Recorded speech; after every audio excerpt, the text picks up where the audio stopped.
Venezuelan President Nicolás Maduro is facing increasing international criticism at home and abroad. That's as he prepares to start a new 6-year term in office. A former bus driver and union leader, Maduro became president of Venezuela in 2013 after the death of Hugo Chavez. He says 2019 is a year of new beginnings.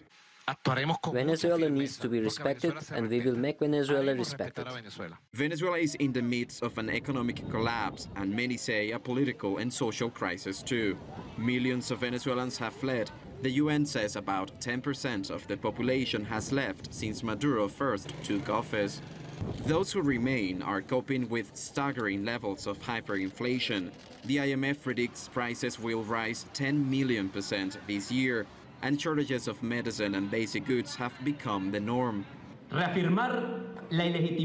We propose to reiterate the illegitimacy of Nicolás Maduro because there was no election on May 20th, and starting on January 10th, he will be usurping the presidency of the nation. And in consequence, this National Assembly, as the only power legitimately elected by the Venezuelan people, will assume the representation of the people, as we should and must. The opposition boycotted the polls in May, saying the election would be neither free nor fair.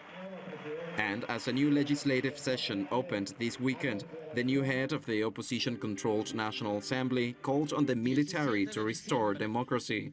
According to a recent survey by Venezuelan pollster Data Analysis, more than 70% of people in the country want Maduro to resign.